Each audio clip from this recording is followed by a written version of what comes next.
Okay, so let's talk about how to treat for small hive beetles. But first, make sure you guys stick around until the end because the most important tip is going to be at the end after I explain and teach you about small hive beetles. So stick around until the end. What are these suckers? They are these little tiny beetles that like to infest your hive and destroy it. They like to eat your brood, destroy your honey. They really stress out the hive. They're essentially an unwanted guest in your home, eating all of your food and pooping in it. So as you can imagine, the bees do not like this. I know I would definitely not like this if I were them. So first and foremost, just one of the easiest things is practice good apiary management. You want to keep everything clean, and the most important thing is you need to really be careful when it comes to combining your colonies and exchanging honeycomb. This is where small hive beetle usually gets spread. They like to lay their eggs in that comb, and then you start splitting frames and maybe moving a frame into this hive, not even thinking about it, and you didn't even realize that there were small hive beetle eggs in that frame, and now your other colony has it too.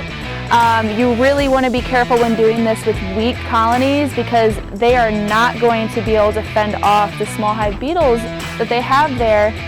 So really be careful with this. Another thing is just keep all of your frames that are starting to rot out, or maybe even your hive bodies are starting to rot out. Really just get rid of them. You don't want any cracks or crevices in your hive bodies where they can just come right in without any bees guarding the entrance or the door. It makes it a lot easier for them to get into the hive and to hide as well. And with those rotted out frames, again, there's cracks in those frames. They're going to hide in those cracks and you're not going to be able to see them, and the bees are not going to know they're there. Next, when you take your honey supers off, if you just throw them outside, you need to extract your honey within 2 days of doing that.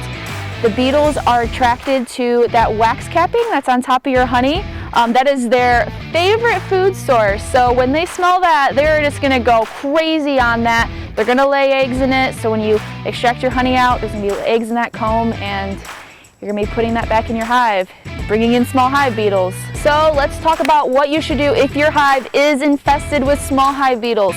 First, you want to take off those honey supers ASAP.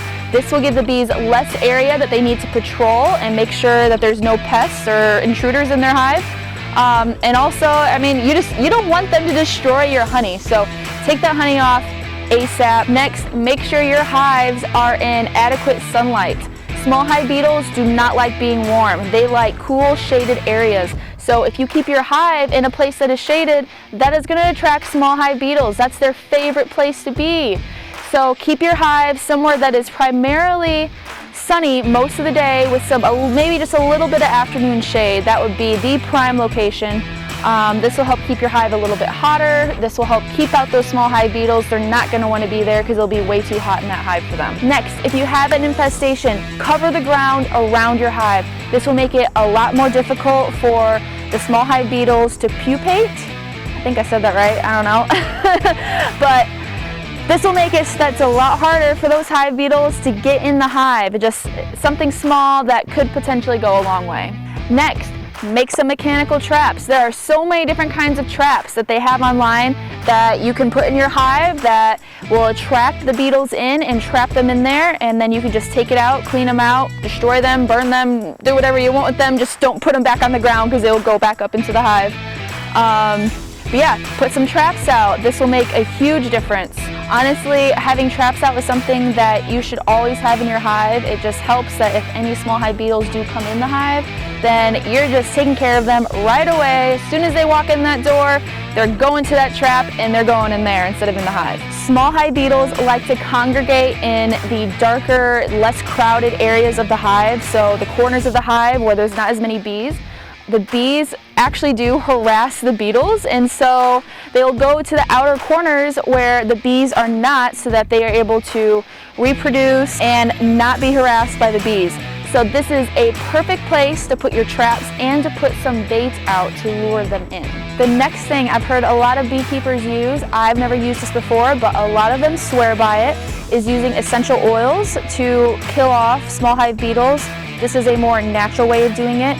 And the #1 oil that is used is wintergreen oil. So they'll put out wintergreen oil, some like vegetable shortening and honey. The vegetable shortening and honey is going to draw the small hive beetles to the trap, and then the wintergreen oil is going to kill the small hive beetles. But if your infestation is so bad that none of that works, this is the absolute last resort in my opinion. They do have one chemical treatment on the market that is approved for small hive beetle treatment. The chemical is called Comifos. I don't think I'm pronouncing that right, but I'll put the text here on the screen so you can see what it's spelled like. But it's often sold under the name Checkmite because it's also used to kill off varroa mites, so you're kind of killing two birds with one stone, which sounds great, but there's a lot of rules to this chemical because it is a harsher treatment. It is not a natural treatment. They say that you need to leave your honey supers off of the hive for around 40 to 50 days. So this is definitely long term. This is definitely last resort, especially if you're trying to get some good honey off of your hive. You're gonna have to sacrifice around 50 days. So I don't know, not looking good. But that is something that you can use if the infestation is so bad. But the most important tip I can give you with small hive beetles is do not let them get out of hand. If you see just even one small hive beetle in your hive, get on top of that. Put out some traps, because as I already told you, small hive beetles are not easy to get rid of. The treatments are long term. You really don't even want to take the risk. So as soon as you see one, put a trap out. I'm actually about to put out some beetle jails. I'm just going to put some olive oil and some apple cider vinegar in these little beetle jails. I'll put a clip up so you can watch what I'm doing, and I'm just going to put those on tops of the frames so that when the small hive beetles are walking, they are walking to it and then they just fall right in. So I hope that helps out. In my next video, I'm going to be talking about everything you need to know about varroa mites. Varroa mites are the #1 reason why most beekeepers quit. So if you want to learn more about that and you want to find out how can you put your hive in the best situation possible when it comes to varroa mites, click that notification bell so that you see when my next video comes out. So with that, I will see you guys in the next one.